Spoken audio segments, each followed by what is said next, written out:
Sa ngalan ng Ama at ng Anak at ng Espiritu Santo. Amen. Panginoon, maraming salamat uli sa araw na ito na yung tinakda. Yes, Lord. Upang ang bawat isa sa amin na muli magkatipon sa dako ito na yung pinili. Kami sama-sama magpupuri at magpapasalamat at mag-aaral yung salita. Panginoon, patuloy mong ingatan ang gawain ito na yung tinanag sa karya. Patuloy mong pagpalaan ng bawat isa na yung hinirang na yung pinili. Ang yabang lingkod, Panginoon, ako po ay nagpapakumbaba sa iyong harapan. Amen. Na ako po iyong samahan sapagkat wala pa akong magagawa, Panginoon, kung wala ang kapit patnubay ng banal na Espiritu.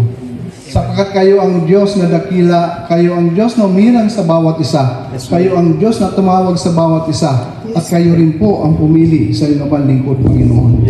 At ako'y nananalig sa iyo, Panginoon, sa iyong pangako na sa aking pagtayo, sa aking pagharap, sa aking mga kapatid, sa aking paghayag.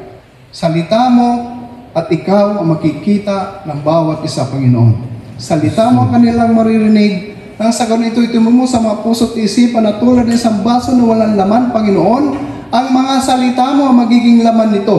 Nang sa ganun ito'y maging bahagi ng aming buhay sa araw-araw, maging saan man kami pumunta, naman na aming gagawin, Panginoon, ika'y palagi naming kasama. Amen. At ang maghapon ito, Panginoon, inaangkin na po namin ng tagumpay.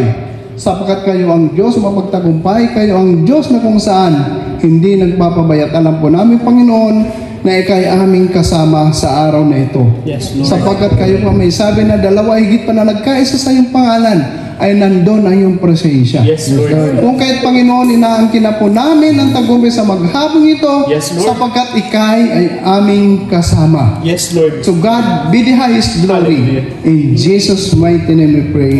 Amen. Sa ngalan ng Ama at ng Espiritu Santo. Amen. Amen. Purihin ang Diyos.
Ang saya. Ang saya. Kompleto, Ricardo. Amen! Amen! Parinig ng Diyos. Pinapakita nyo lang na nakahanda lang kayo sa inyong anniversary. Amen! To God be the glory. Amen! Hallelujah. Okay mga kapatid, isang mapagpalang hapon sa bawat isa. Pamanhin po kung ako'y na-late ng konti. Okay lang. Ako'y nakatulog. Paggising ko, sabi ko sa katabi ko, duman na ba tayo ng naguya? Sabi niya, lampas na po sir. Kaya sabi ko, minulat yung mata ko, hindi na ako natulog. Sabi ko, pagdating ng Kyoto, kailangan bumalik ka agad. Takbo. Awa ng Diyos, abot pa naman. Amen. Amen. Hallelujah. Thank you, Lord. Kaya siguro, pinalis ako ni Lord ng maaga sa Tokyo. Usually, sumasakay ako doon mga past 11. Dahil nga kausap ko si Brother Ray, yung nagbigay ng mga chords, nagkita kami ng 10 sa Tokyo Station. Nakasakay ako, 10:18. Sabi ko, wow, ang aga ko ngayon.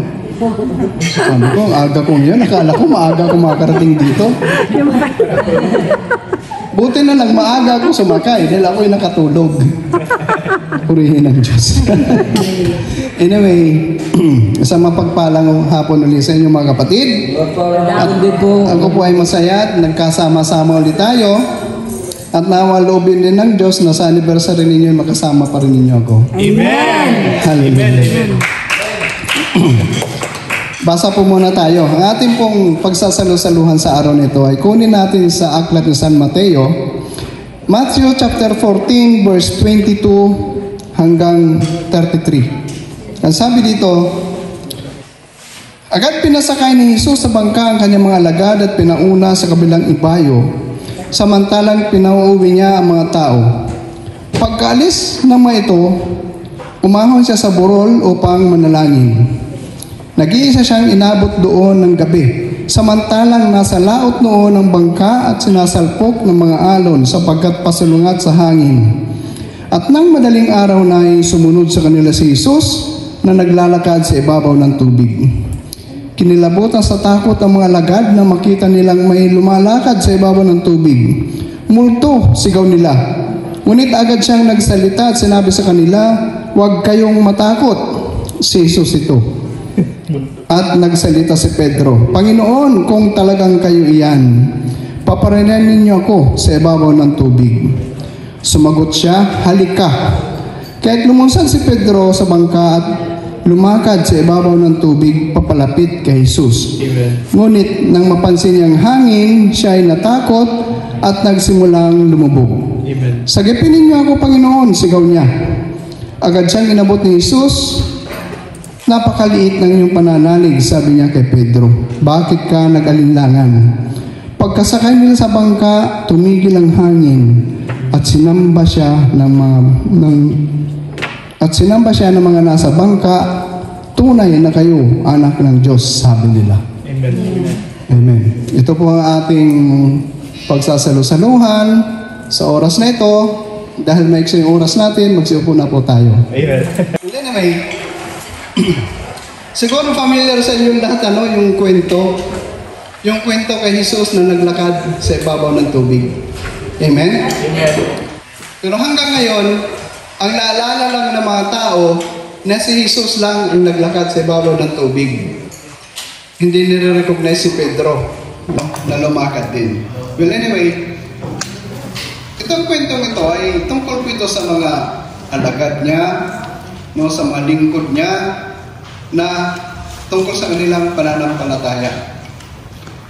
Base dito sa ating unang binasa, ang sabi dito, actually, bago sila tumawid, galing pa lang sila sa pagpapakain ng 5,000 tao.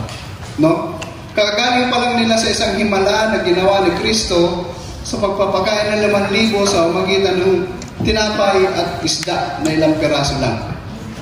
So, nung sila ay patawid na, ang sabi ng Panginoon sa kanyang mga lingkod, mauna na kayo. Mauna na kayo. Tumawid na kayo. At si Kristo nagpaiwan Amen. at pumunta sa bundok. Ang sabi niya dito, mauna na kayo. Inuutosan niya ang kanyang mga alagad. Amen? Amen. Nang ibig sabihin nito, dumalo kayo Amen. sa karya. Mag-attend kayo ng anniversary. Amen. Amen? Amen. Yun ito ay pagpapahiwatig ng Panginoon na gusto niyang masubukan ang pananampalataya ng kanyang mga alagad na hindi siya kasama. Amen? Amen. Dahil nga sinabi niya na mauna, talagang nauna yung mga lingkod, yung mga alagad, sumakay sa bangka. Pagdating na sa kaligtaan ng dagat, biglang nagkaroon ng unos. Habang sila naglalakbay, patagid sa kabilang ibayo, biglang nagkaroon ng unos. Nang ibig sabihin, mga kapatid, sa ating paglilingkod sa Panginoon, bagamat tayo hinirang, tinawag, sa nabihan na humayo ka, dumalo ka, umawit ka, no? Mag-ushers ka, mag-pray ka, mag-band ka, mag-gitar ka. Yun ang ibig sabihin nun humayo. No? Sa kaligitnaan ng kanilang paglalakbay, bigla silang sinalubong ng unos. Sa buhay natin, mga kapatid, ganun.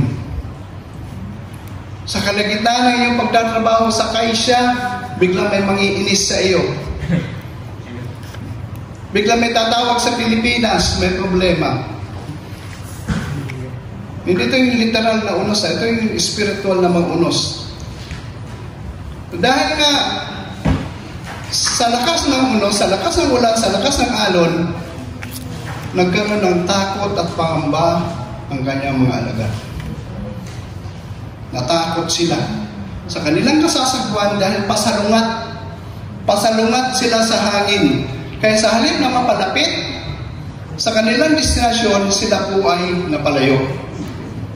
Ganon kasi tayo minsan, pag tayo sumasalungat sa kalooban ng Diyos, pag tayo sumasalungat sa utos ng Diyos, pag tayo sumasalungat sa kalooban ng Diyos, sa halip na tayo mapalapit sa Kanya, tayo po ay napapalayo. Amen. Napapadpad kung saan-saan. Yun ang dahilan kung bakit maraming naliligaw na landas dahil sumalungat. Subukan mo sumalungat sa magulang mo. Meron pa kayong kakilala na sumalungat sa kagustuhan ng magulang, sumasagot-sagot, hindi nakikinig. Ano nangyayari? Napapariwara. Yun ang ibig sabihin nito. Kaya paalala, huwag tayong sasalungat. Amen. Pero, meron dito missing point Yung missing point dito sa kanyang mga alagad, hindi nila naalala na si Kristo ang nag-utos sa kanila na mauna. Amen? Amen. Sa kalagitnaan kasi ng unos ng ating buhay, minsan mga kapatid, hindi natin naalala na ang Diyos ang tumawag sa atin. Hindi natin naalala na ang Diyos humirang sa atin. Hindi natin naalala na ika'y tinawag ng Diyos mapunta sa gawain ito. Bakit? Naiisip kasi natin yung unos kaysa yung Diyos na nag-utos sa atin. Amen. Yung dalawa na nagpakilala dito, akala nyo ba kaibigan nyo nagdala sa inyo rito? Hindi. Instrumento lang sila. Instrumento lang sila ng Diyos na kayo'y makarating dito sa gawain dahil kayo ay noong pa man tinawag na. Kaya nga, yung isang ibig sabihin na may nauna at may nahuli, yun May naunang tinawag, no may nahuling tinawag, lahat tayo ay noong pahinirang, may naunang sumugon, may nahuling tumugon. Pero ang mahalaga doon, tayo'y tumugon. Amen. Amen? Kaya yung dalawang bago rito, mga kapatid, welcome to the kingdom of Yahweh El Shaddai. Hallelujah. Huwag kayong mag-alala. Hindi kayo naliligaw ng relihiyon. Katoliko pa rin tayo. Amen. Amen? So, ang missing point dito iyon, no? Hindi naalala ng kanyang mga alagad na nagpauna sa kanila si Kristo. Kaya sila ay inabot ng takot at pangamba sa kalagitnaan ng unos.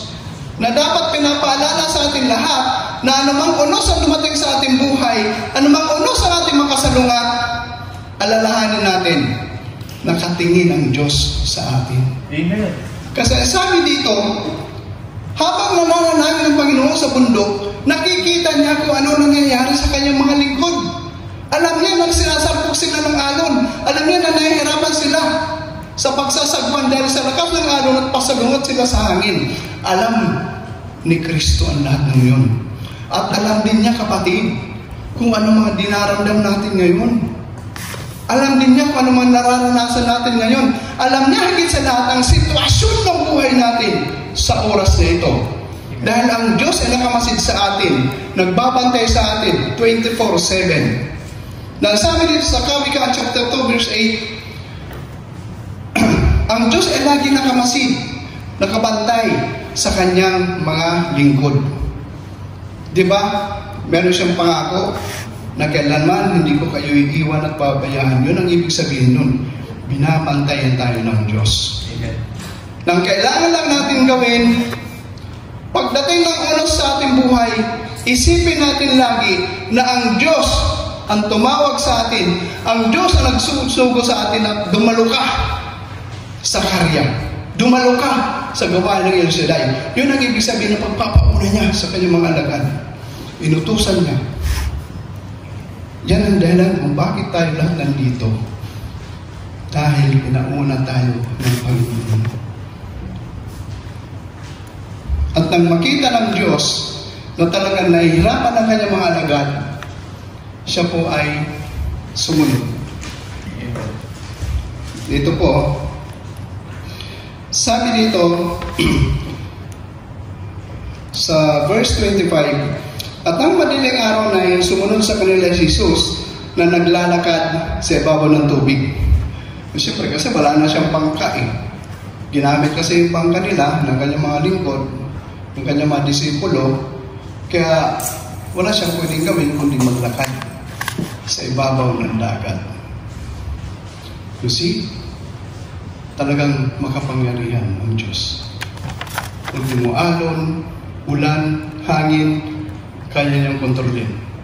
Naglakad siya sa ibabaw ng tubig. Madaling araw, ibig sabihin, madilim-dilim pa. Napansin ng kanyang mga lingkod na may mga tao na naglalakad sa ibabaw ng tubig. So, alam mo ang reaksyon nila? Ang mga reaksyon ng kanyang mga alagad, sa halip na matuwa, dahil may nakita silang tao, hindi, natakot sila. Sa halip na sabihin nila, Panginoon, hindi. Ang sabi nila, multo. That time kasi, hindi pa siguro nila masyadong kilala ang Panginoon. At hindi nila naisip, no? Ito ang missing point dito, no? So yung mga alagad. Hindi nila naalala na kagagaling pa lamang nila sa isang himala na ginawa ng Panginoon. Nagpakain ng 5,000. At natuklasan din nila, nakita din nila kung paano ginawa ng Panginoon ang tubig na maging alak doon sa kasada sa Kana. At nakita din nila kung paano nila pinalakad ang pilay, kung paano nila pinadilat ang bulag. Lahat ng mga himalang yun, nasaksihan yun ng kanyang malingkod. Kaya lang nung nandun sila sa dagat, madilim-dilim, hindi nila masyadong maaninag ang mukha ng Panginoon. Ang missing point dito, hindi nila naalala na kasama nilang Panginoon sa mga himala na ginawa. Nang ibig sabihin, kung nagawa niyang padilatin ang bulag, kung nagawa niyang pakainin ang 5,000, kaya din niyang lumakad sa ibabaw ng tubig. Yun ang missing point sa malingkod. Nang pinapaalala ko sa ating mga kapatid, pinapaalala sa atin, anuman sitwasyon ng ating buhay, nasaan man tayo sa ating kondisyon, no? Anuman ang suliranin na mayroon tayo, tandaan po natin, kung tayo nasa Panginoon, kung tayo tinawag ng Diyos, lahat ng bagay magagawa ng Diyos para sa atin. Yun ang tandaan natin. Yun ang missing point dito na pinapaalala sa atin na wag natin kalimutan na ang Diyos na pinuntahan natin dito ay ang Diyos na makapangyarihan sa lahat. Amen. Hallelujah. Amen? Amen. Na magagawa niya ang lahat ng bagay Amen. sapagkat walang imposible sa Panginoon. Amen. Amen? Amen. Sabi mo sa katabi mo, walang imposible sa Panginoon. Walang imposible sa Panginoon. Walang imposible. Kaya ang ginawa ng Panginoon, siya na mismo nagpakilala. Sabi niya, huwag kayong matakot. Ako ito. Amen. Nang marinig nila na sa Panginoon ang nagsasalita, bigla sila nagkaroon ng nawala yung kanilang kaba, nawala yung kanilang pangamba, nawala yung kanilang takot, no? Dahil alam nila na ang Panginoon pala ang parating doon sa kanila. Di ba ganun tayo? Pag tayo nasa gawain, nasa simbahan, nakikinig ng salita ng Diyos, umaantay ng misa, di po ba gumagaan yung ating kalooban? Di ba? Nagkakaroon tayo ng pag-asa, no? Nagiging matatag tayo, no? Nagkakaroon tayo ng peace of mind. Bakit? Dahil nasa tahanan tayo ng Diyos. Amen. Amen? Nang ibig sabihin, tayo po ay nasa presensya ng Diyos. Dahil pag tayo po ay nasa presensya ng Panginoon, tulad ng mga lingkod niya, na wala kanilang takot at pangamba dahil alam nila na ang makakasama nila ay ang Panginoon Hesus. Pero ito, meron dito isang incident na nangyari. No. Basahin dito.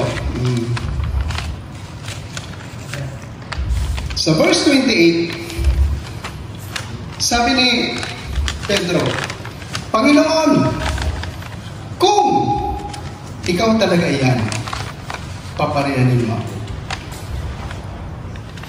Si Pedro na pinuno ng mga disipulo, siya pa itong nagduda sa Panginoon.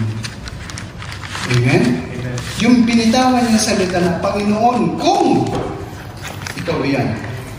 Kapatid, minsan, yung salita ng kung, yun ay salita ng pag-aalinlangan, no? Kawawala ng tiwala. Ganun, yung ibig sabihin ng kung. Minsan.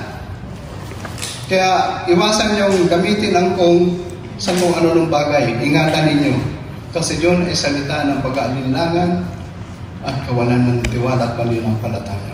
Tulad ni Pedro, sabi niya, Panginoon, kung ikaw talaga yan, paparinin mo. Anong pinakita dito? Pagdududa ni Pedro. Minsan, ganun tayo. Amen? Amen. Minsan, mag-pray tayo. Patapos sa atin mag-pray, isipin natin, ano kaya Lord mangyayari? Ano kaya Lord ibibigay? Dumarating sa punto natin yun, di ba? Yung pag-aalinlangan. Dito pinapaalala ng Panginoon sa atin na kung siya ang tumawag sa atin, dahil siya ang humirang sa atin, pinapaalala sa atin lahat na huwag tayong mag-aalinlangan. Upang patunayan kay Pedro na siya ngayon, sinabi niya kay Pedro, halika. Halika. Yun ang sabi niya kay Pedro, halika. Yun din nasabi sa atin lahat, halika. Gusto mong mapatunayan ng Panginoon ay kasama natin ngayon? Kapatid, humiling ka. Humiling ka, at yan ay bibigay sa iyo. Kung ikaw hihingi ng walang pag-aalinlangan. Huwag ka magsusulat ng prayer request na, Lord, kung talagang makapangyarihan ka, bigyan mo ko ng ganito. Alisin mo yung kung. Sabihin mo, Lord, alam kong kayo ang Diyos na makapangyarihan. Amen. Amen. Alisin mo yung kung. Yun. No? Ang sabi ng Panginoon kay Pedro, halika. Bakit? Pagpapaalala ng mga kapatid, na gusto niyang patunayan kay Pedro na siya nga iyon. Minsan kasi nangyayaring ganun eh. Amen? Kaya, pag tayo hihingi ng prayer request, pag tayo hihingi sa Diyos, wag mong sasamahan ng pag-aalinlangan. Amen? Kailangan lagi may kalakip na paniniwala at pananampalataya. Amen? Amen. Dahil tulad na sinabi ko noon, ang pagkakaroon ng answered prayer ay kailangan mayroong koneksyon sa pananampalataya mo at sa kapangyarihan ng Diyos. Dahil ang Diyos natin ay makapangyarihan sa lahat, kaya niyang ibigay lahat ng ating pangangailangan, kaya niyang gawin ang lahat ng mabubuti para sa atin. Ang kailangan lang meron tayong pananampalataya sa Diyos na magagawa niya lahat ng bagay na ito. Bagay na iyong hinihiling sa mga oras na ito. Sa bawat prayer request, sa bawat panalangin, lakipan natin lagi ng pananampalataya. Amen? Dahil kung may pananampalataya, plus kapangyarihan ng Diyos, magkakaroon yun ng tinatawag na answered prayer. Amen? Amen. Kaya nasabi niya kay Pedro, halika! Gusto niyang patunayan kay Pedro na siya nga ang Panginoon. Kaya nung lumunsad si Pedro sa tubig, dahil nakatutok siya sa Panginoon, siya po ay nakalakad. Siya po ay nakahakbang sa ibabaw ng tubig. Nang ibig sabihin mga kapatid, sa buhay natin bilang mananampalataya, alam ang sitwasyon ng buhay meron tayo. Pag tayo patuloy na lalakad sa ating buhay na nakatingin, nakatutok, nakapokus sa Panginoon, lahat ng bagay ay mangyayari. Amen? Amen.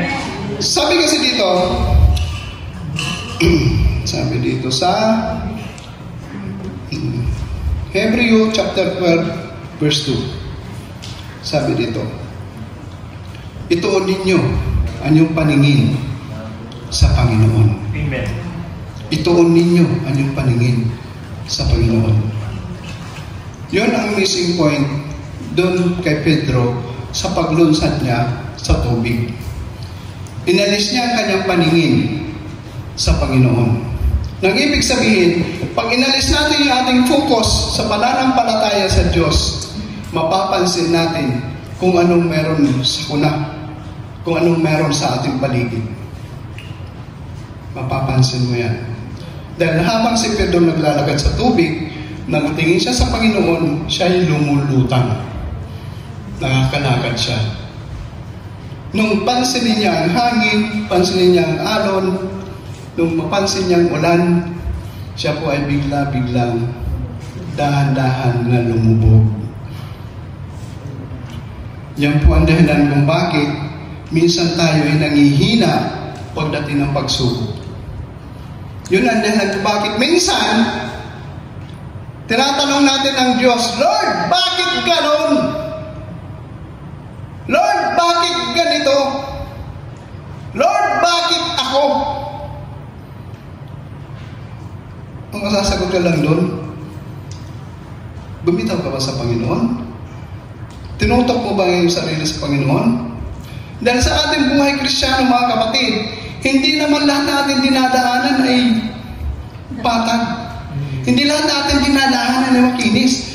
Sa ating paglalakad bilang mga lingkod ng Diyos, bilang Kristiyano, mga kapatid, yung daan ay minsan bako-bako, minsan maputik, minsan paakyat, minsan pababa. Yun ang buhay ng Kristiyano. Pero anuman meron yung dadaanan natin, ang mahalaga, wag nating aalisin yung ating paningin kay Jesucristo. Amen. Wag nating aalisin ating paningin sa Panginoon. Amen. Sapagkat anuman sa kung meron sa paligid, pag tayo patuloy na katingin sa Panginoon, kapatid, lahat ng yan ay yung malalampasan. Amen. Amen. Amen? Amen. Yun ang aral dito. Wag tayong lilingon. Boys, Lilimon. pag kayo nakakita na sexy, kayo kung saan lumilingon. Aminin nyo. Lalaki rin ako. Lingon lang naman, brother. Lingon lang. Lalaki rin ako, kaya alam ko yan. Minsan, pa nag-scroll ka ng Facebook o Instagram, makikita ka sexy o nakabikini. Stop ka muna at titingin. Light may light na. A heart po. Pero ang masasabi ko lang doon, hindi po masama ang tumingin. Hindi. Huwag ka lang tititig. Mapatingin ka, okay lang eh. Nandyan, hindi mo sinasadya eh. Dumasa harapan mo, natural, makikita mo may mata ka. Amen? Nang ibig sabihin, okay lang makita mo, huwag mo lang titigan.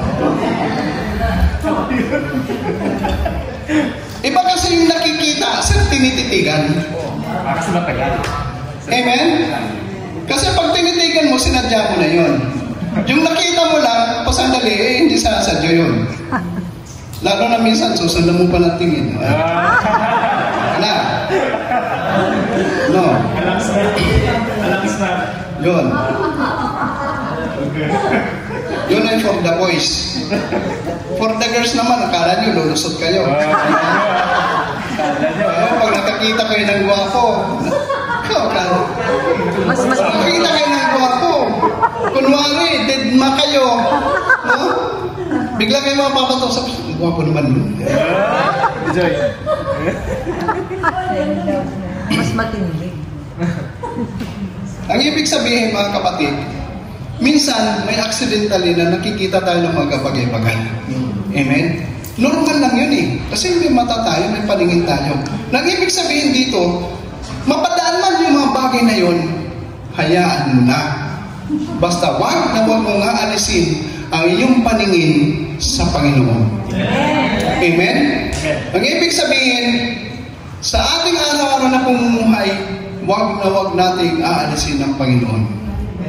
Amen? Amen. Sa patulad ng sinabi ko kanina, yung mga salita ng Diyos na yung maririnig, ilagay natin sa ating mga puso, sa araw-araw natin buhay, kasama natin sila. Bakit? Ang salita ng Diyos ay ang Diyos mismo. Sabi niyo sa Bible, ang salita ay ang Diyos, at ang Diyos ay ang salita. Pag ang salita niya ay nasa puso mo, kasama mo lagi ang Panginoon. Ngayon minsan, pag ikay nasa oras ni peligro, nagpapaalala sa iyo yung salita ng Diyos. Kasi sabi dito sa Bible, ang banal na Espiritu ang magpapaalala sa iyo ng mga aral na tinuro ko sa iyo pagdating ng tamang panahon. Dumarating din kasi nasa oras ni peligro ka. Amen? Magpapaalala sa iyo kagad ng Diyos. Ang unang maalala mo, kasama ko ang Diyos. Ang unang maalala mo, yung mga aral na sinasabi na yung pangako ng Diyos na hindi niya ako iiwan at pabayaan. Amen?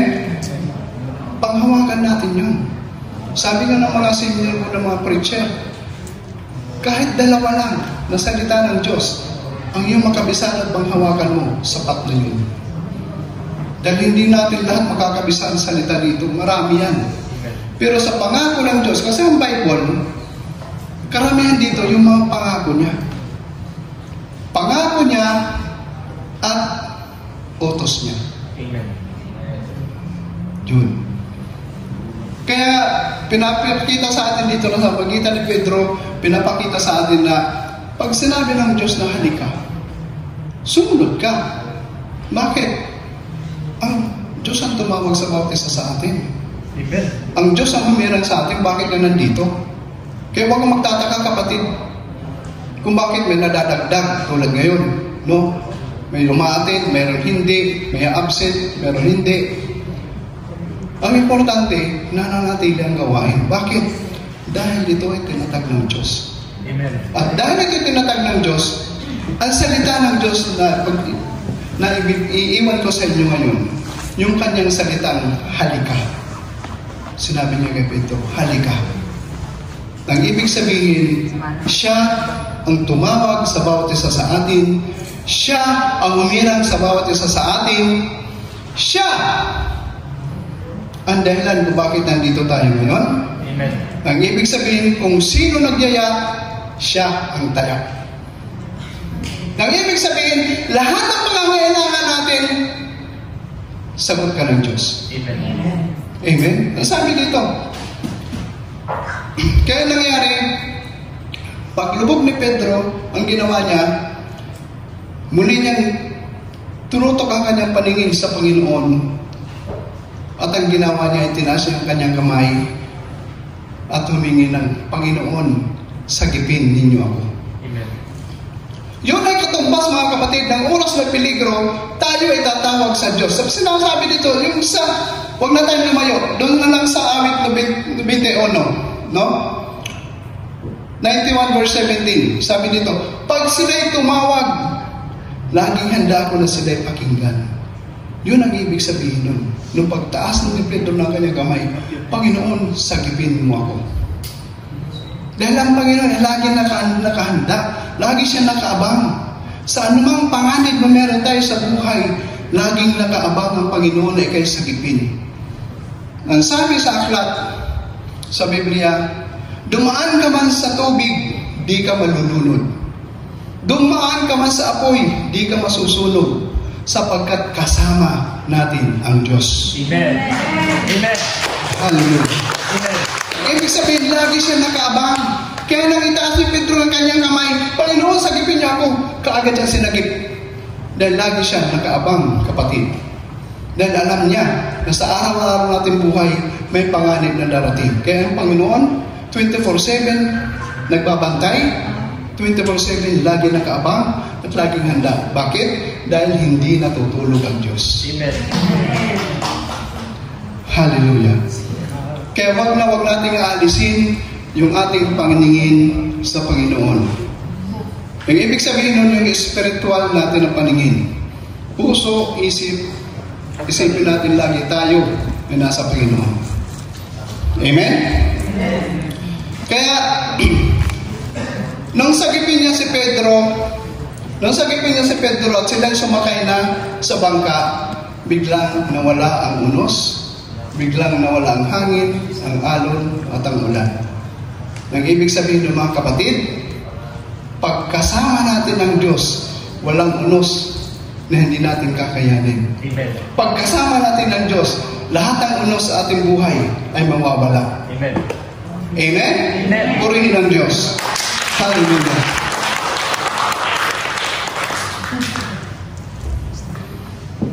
Aga pa eh. Patapos na tayo. Kasi sabi si Sir Wagi, 3:30 dapat daw tapos.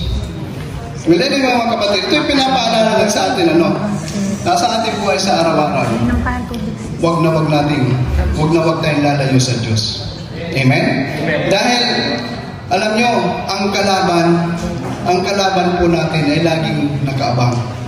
Pero tandaan po natin, gaano man kabigat yung suliranin, gaano man kalakas yung kalaban, tandaan po natin ang sabi dito, kung ang Diyos ay panig sa atin, sino ang laban sa atin? Amen. Wala. Amen? Amen. Kaya wag mo tayong patatalo sa mga paligid na kikita natin. Kasi meron ang kwento sa inyo. Meron isang mananampalataya na inalis niya ang kanyang paningin sa Panginoon. Ibig sabihin siya po ay naligaw. Sumalungat siya. Kaya siya po ay napalayo. Kaya nangyari, nang siya po ay maaksidente, siya po ay nakumatos. Nang siya po ay makumatos, humiwala yung kanyang kaluluwa. At ito'y napunta doon sa pintuan ni Pedro. Sa pintuan ni Satanas, ni Lucifer. Pagdating doon sa pintuan ni Lucifer, winelcome siya, sabi niya, "Anak, halika, tumuloy ka sa aming kaharian." Pagtuloy niya sa kanilang kaharian, doon sa kaharian ni Satanas, ganito ang nakita niya. Lahat nakita niya magaganda. Kasi impyerno yun eh. Ang iniisip ng impyerno mainit, impyerno madumi, impyerno mabaho. Pero nung pagpasok niya, napakaganda, napakalinis, ang sarap ng pagkain. Sa mga tuwid, siya po ay nadaya ng demonyo. Kaya huwag mo tayong padadaya sa demonyo. Amen? Mag-ingat tayo sa ating mga tabi-tabi. Dahil sapagkat ang kalaban po natin ay nasa tabi-tabi lamang yan, naghihintay na ikay masilo. Amen? Tingnan mo katabi mo. Oh, ano yung tsura? Diba? Sige, tuloy natin ang kwento. Ituloy natin ang kwento. Dahil nga maganda ang pinakita ni Lucifer doon sa kanilang kaharian sa impyerno. Nung pagbalik ng kaluluwa ng tao, siya ay muling binigyan ng buhay, lalo siya nagpakasama. No? Sabi niya, wala na, ganda naman pala ng impyerno. Kaya okay lang, lalo siya nagpakasama.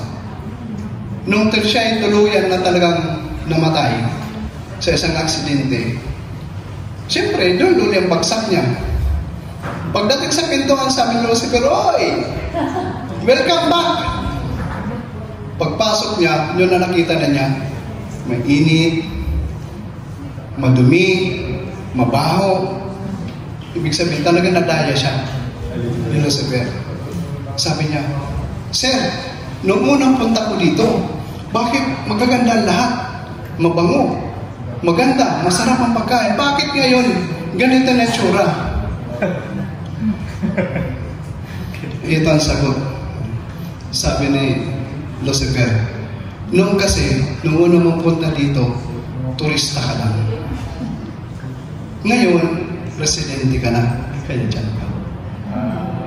Gets yung kwento? Doon yung nag-gets ano? Subukan mo magturista sa ibang lugar. Ang ipapakita siya ng bayan, puro magagandang lugar lang. Turista ka eh. Natural lang naman daling ka sa mga squatter. Punta ka ng Pinas. No? Magturista ka sa Pinas. Dadaling ka sa Palawan, sa Boracay, sa Bohol. Magandang lugar. Hindi ka pwede dalhin sa squatter, sa Tondo. Bakit? Yun ang sabi ni Lucifer. Dahil nung unang punta, nung kaluluwa niya, sabi niya, siya'y turista pa lamang, kaya magagandang pinakita. Amen. Nung siya'y tuluyan na namatay, pagbalik niya doon, sabi ni Lucifer, ngayon, residente ka na dito, kaya dyan ka. Amen. Get yung kwento? Ibig sabihin, huwag tayong padadaya. Huwag tayong padadaya. Kaya, si Pedro, yun ang pinaaral na binibigay sa atin na sa kaligitnaan ng ating paglilingkod, sa kaligitnaan ng ating atin ng mga gawain, no? Sa kaligitnaan ng sa ating paglilingkod, sa ating pagiging Kristiyano, wag nating iwawaglit ang ating paningin, ang ating puso, ang ating isip sa Panginoon. Amen? Amen. Amen. Upang lagi tayong makalutang, lagi tayong makalakad, no, sa tubig na may unos, may ulan, may hangin. Ibig sabihin, lagi natin mapatagtagumpayan ang mga pagsubok sa ating buhay. Amen? So, ang aral ngayon, ang sabi ng Panginoon, halika. No? Ibig sabihin, sagot ka na. Ano walang kailangan mo, sagot ka na. Amen? Anong nangyari? Sige. Ay, Chok. Tayo na po tayo. Amen. Mga kapatid, tulad ng ginawa ni Pedro na siya ay malulunod na, tinasya ang kanyang mga kamay. Ito ay tanda ng pagsuko sa kapangyarihan ng Diyos.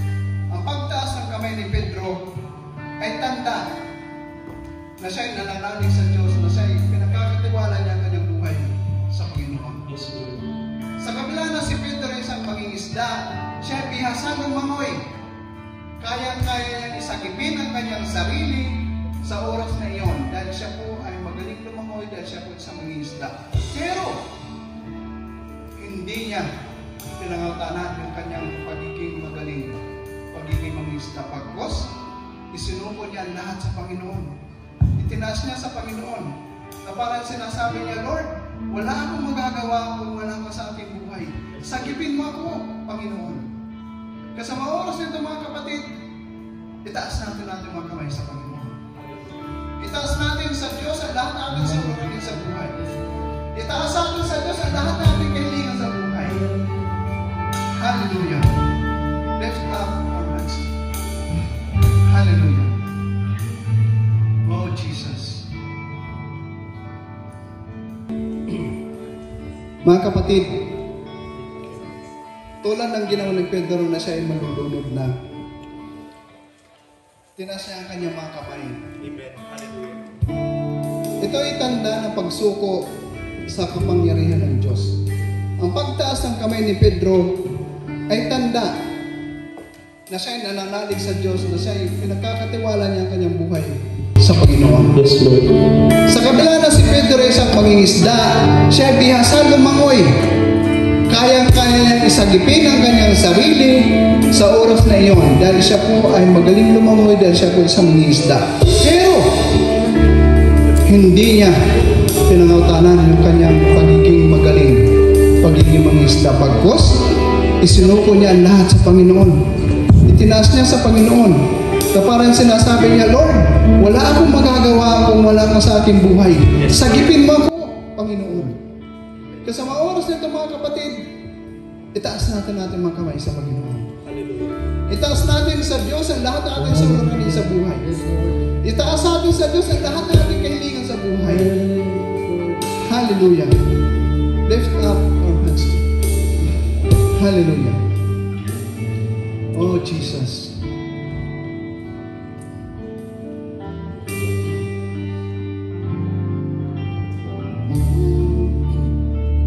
It's not all that but my friend.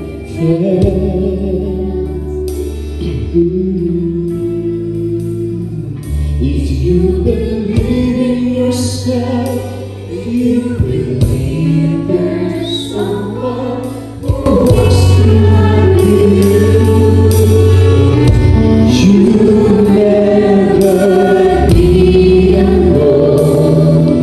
Just learn to reach out and open your heart. Lift up your hands to God, and He will show you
patuloy natin itaas. Tanda na pagtitiwala sa Diyos. Tanda na pagsuko sa Diyos na lahat. Alam kong bawat isa sa atin ay mayroon suliranin. Alam kong bawat isa sa atin ay mayroong kahilingan at kailangan sa Diyos. Iisa lang dapat natin gawin. Ang itaas ang ating kamay. Hallelujah. Tandaan po natin, hindi po natin dapat patagalin pa ng ating patuloy na paglilingkod sa Diyos. Patuloy na pagtitiwala sa Diyos. Panatilihin natin ito. Huwag natin iwawaglit ang ating pananampalataya sa Diyos. Hallelujah. Jesus. Hallelujah. Jesus.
Brothers and sisters, muli pong pinapaalala sa atin ng Diyos na huwag na nating patagalin ang ating pagsuko sa Kanya.